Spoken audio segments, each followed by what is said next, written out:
If you have a passion for something, then it's worth pursuing it. Welcome to the Precision Podcast, where we inspire and encourage pediatric professionals like you. I'm your host, Holly Perrett, pediatric occupational therapist and the founder of Precision CPD, your go-to platform for accredited and accessible professional development. We're here to support your growth and success. Let's keep learning, growing, and making a difference together.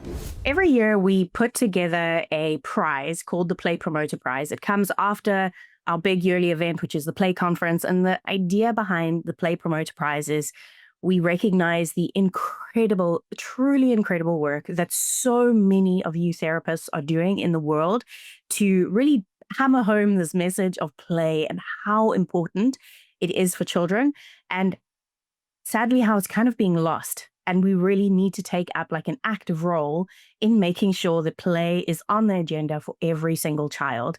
So that is what the Play Promoter Prize is about. We every year put this out to anyone that's joined the event, and we get so many incredible applications of people doing things that are so inspiring, that are out of the box therapy, that are really harnessing and carrying the flag forward for play. And in 2025, it was the same as the year before, and we had incredible people entering and sharing about all that they're doing. And we chose a winner. We have a little committee that comes together and looks through all of the entries. And this winner, Angela Mann, came up again and again as like, this is such an incredible project that she's doing that we really wanted to recognize and encourage and share with all of you, because I know it's going to inspire you. If you have a little idea burning in the back of your mind that kind of won't let you go, I hope that you listen to everything that Angela is going to share today about the work that she's doing, and take that as your invitation to get started, because the start is often the hardest part. So I'm thrilled to be introducing you to Angela. She's going to be sharing all about her project, which is Hope Grove. Angela is an occupational therapist. She has over 15 years of experience working as an OT with children. And during the pandemic, she really started to recognize this idea of outdoor play and how important it is. She also has an incredible story, personal story of why inclusion is so important when it comes to kids and making play spaces available that are inclusive. And I'm going to actually, and that is really how Hope Grove blossom. But I'm going to invite Angela. Angela, thank you so much for being with us to share all about Hope Grove and how it got started, a little bit more about yourself, Angela, and just kick us off for today. Sure, yeah. I think you said it really well. I've been an OT for a long time. I do have 4 children. I was pregnant with my 4th during the pandemic, and that's when this kind of idea really, really took seed. My oldest has Down syndrome, and so I always wanted, to find places that were more inclusive or build places that were more inclusive. I'm really passionate about that. But during the pandemic, we all got sent home, and we were all home together. And I just started researching more about the importance of free play and the importance of being outside. And before that, my kids, we dropped them off all day at preschool and daycare and school. They weren't getting that much time for free play. When we were home and playing, they wanted an adult to play right there with them. It was harder to see them play independently. So when I started shoving them outside, when we were all home together, I saw that creativity just flourish. They could play for a lot longer. Their imaginations were just really, really coming alive. And I wanted to give that to other families. I knew that if that was happening in our house, it was probably happening for other children as well. And I wanted to find a place where siblings could come together, where people of different abilities could come together, and they could just be kids and play. It's such an important thing. And I think a lot of people that are listening can kind of relate to this idea of play being like always needing the adult to be there, and that creativity, like wanting to see that creativity blossom in children. So you had all of these things that you saw and things that you knew were needed. And how did that turn into Hope Grove? And maybe also a little bit more about what Hope Grove is. Sure, yeah. So Hope Grove It stands for Healthy Opportunities for Play and Education. That was kind of my um, hope. Hope has always been a really big part of our journey. When my son was in the hospital when he was first born and going through surgeries, that was kind of our resounding, like, we hope everything's going to work out. We just wanted to hang on to that hope. And so that was why I chose Hope Grove as the name. But we offer different programs for all ages and all abilities. So we have drop-off groups for mixed age. Right now it's 3 to about 14 is the age span for our drop-off groups. We also offer a barefoot babies program. So for moms and babies, or moms and toddlers, or caregivers and toddlers, we've had dads and grandparents also. So not just moms, but for them to come and play with their children, to watch them explore nature, to just slow down and be present. So those are the main offerings that we have now for Hope Grove in the summertime. And that is a lot of free play. It is a lot of just opportunities. We have a tree house, we have swing sets, we have a path through the woods that we do scavenger hunts. We have big open spaces for games and running and playing. So all of the gross motor, climbing. We have opportunities for crafts or other fine motor. Painting rocks is everybody's favorite. So we'll just offer different fine motor activities as well, so that there's opportunities for that.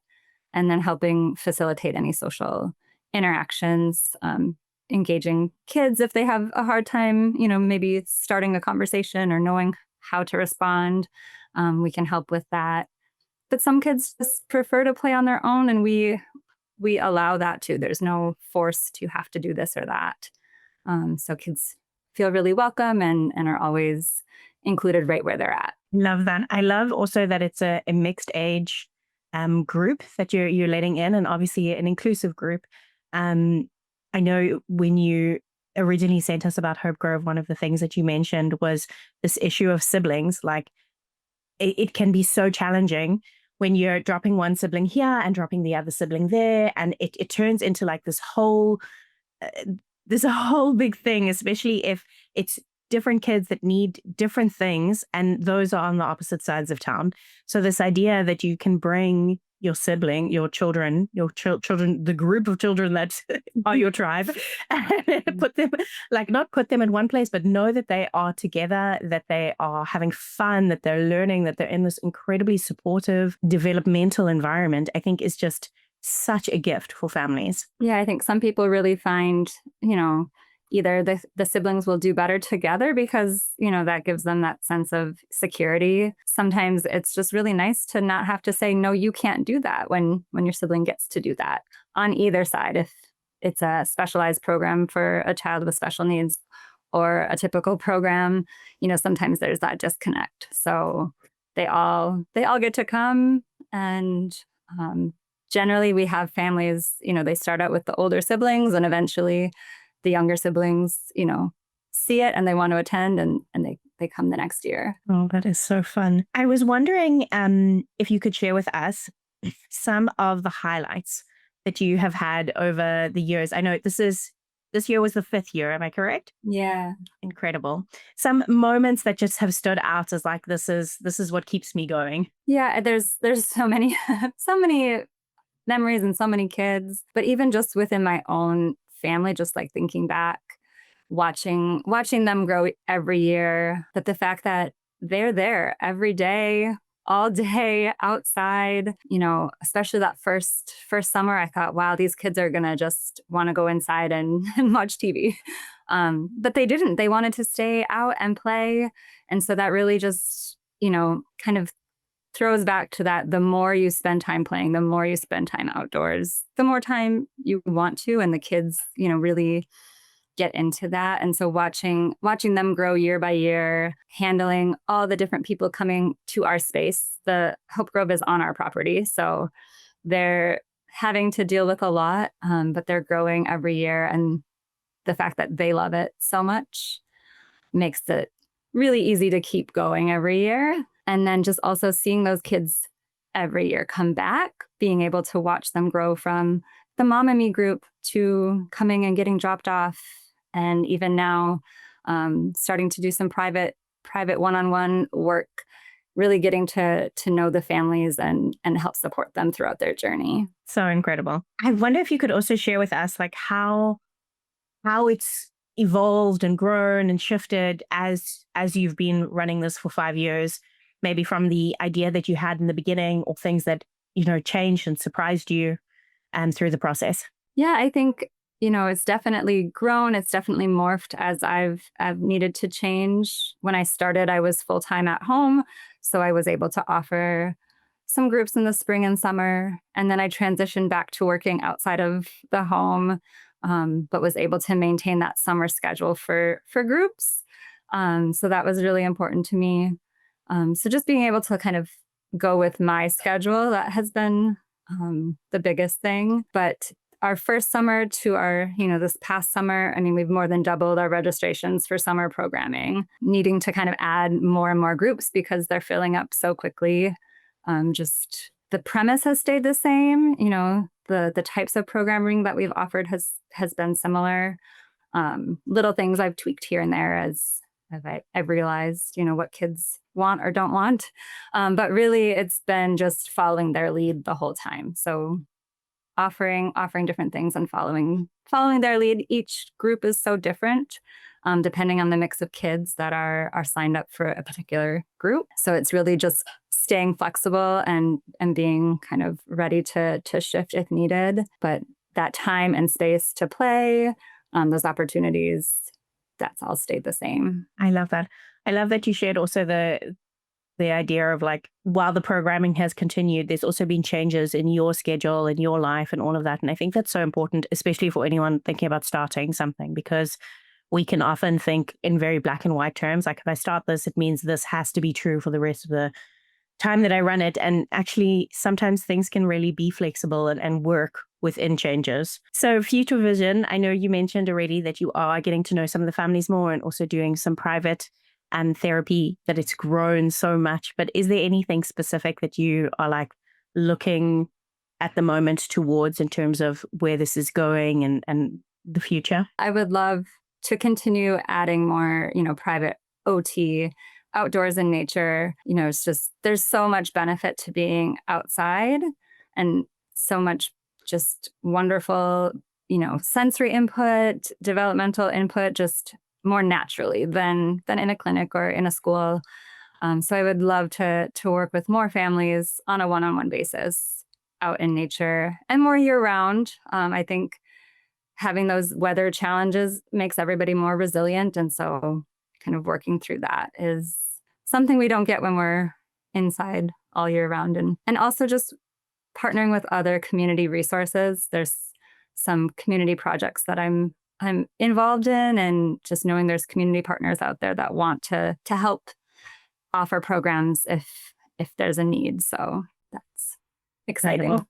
Yeah, very exciting. And Angela, what would you say for you are the biggest lessons that you've learned through this process? Like, what has been the challenges, the lessons from creating and running something like this that's like outside of that traditional therapy model inside of a clinic? Yeah, I mean, I don't know if I really ever thought I would actually start a business. That wasn't probably something that I actually thought I would do, 15 years ago.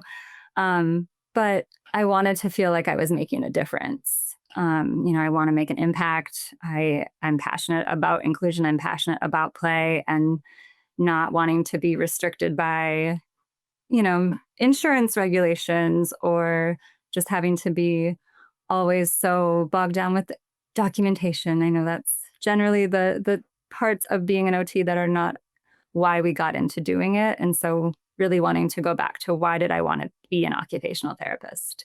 How can I help people? And so going off on a different route was the way to do that. And so just knowing that I'm making a difference helps to kind of keep pushing forward and going outside of my comfort zone, and just knowing that these kids are benefiting so much and that more kids can benefit from similar things. So it's a lesson in just, trusting yourself, trusting what you know, and just trying something new.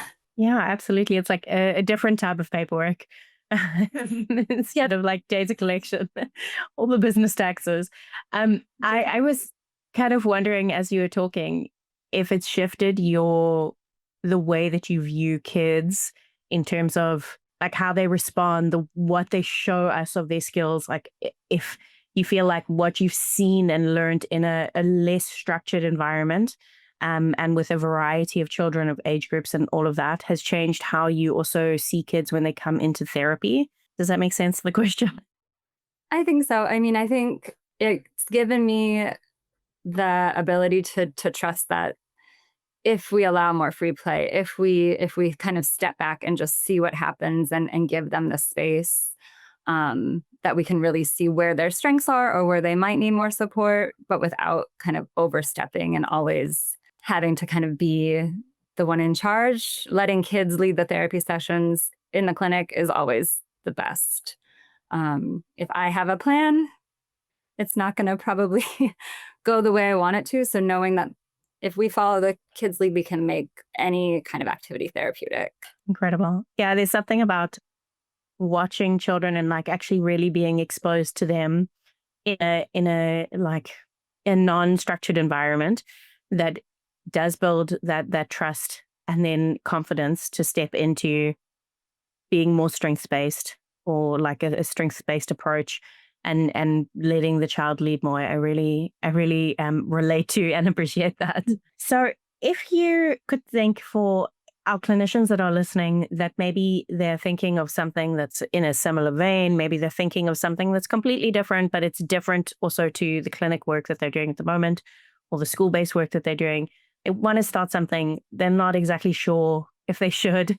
What would you say to them? What would be your advice or encouragement? I would just say, if you have a passion for something, then it's worth pursuing it. It's okay to learn as you go. It's okay to go slow or to make mistakes or to take steps back. It's okay if it evolves with you. I would just say maybe find other people who are supportive of what you're doing. Find people that believe in you too, so that they can help lift you up. And then there are other people out there. So finding those other people that have started something new and kind of learn from them. Oh, that's really lovely. Take that to heart, everyone. Those are like really important lessons that we can easily forget in like that string of thinking through things. But I love what you shared there. The last question, I know we already talked about like if this has changed, like what you've learned along the way, but do you feel like starting this, as you said, you didn't think that you'd be running a business several years ago, but here you are, and that this has shaped you personally or professionally in a different way? I mean, I think building up a business with 4 young kids and trying to sustain that over the past 5 years, I mean, it definitely is a source of pride. That's something that I can feel really proud about. And just knowing that so many families, including my own kids, really benefit from that, that helps me to just keep going. So I know that the work that we're doing is really important, and I am always ready to, help the next generation of OTs that don't have kids yet, just to help them learn how important play, real true play, is for all kids and for their development. And so I think that just helps me advocate for them more and feel good about what I'm doing. Absolutely. You should be really, really proud of yourself, Angela. I think it's so incredible and just so inspiring, everything that you've done and are doing. We are at the point where I think people are like, okay, I want to connect with you. Maybe my child could come to your group. Maybe we live nearby, or I want to run something by you. Do you want to tell the audience, the people listening, where you're based, how they can connect with you, how they can find you, and all of that good stuff? Yeah, so we are in Hudson, Wisconsin. I do have a website so that you can find me there and find out all of our programs there. I will periodically send newsletter updates. So for registration, people kind of watch for that to wait for registration, and then email or I'm on the social media sites, Instagram and Facebook. You can and watch for us there too. Amazing. So we'll link all of those down below for Hope Grove, so you can connect with Angela, encourage her in the work that she's doing, And who knows, maybe you can even connect if you live nearby. Thank you, everyone, for being with us today. Angela, thank you so much for your time. I really appreciate it. Thank you, Holly. Feeling inspired? We would love to know what you think of this podcast and would so appreciate you leaving a review down below. Hey, 5 stars doesn't hurt. All of our speakers' details can be found in the caption below, and come and check out our blog for more incredible stories of how clinicians just like you are serving their communities. Thanks for coming with us on this journey, and I hope that you have felt that wind in your sails after listening to all of our incredible entries and finalists. Thanks for being with us.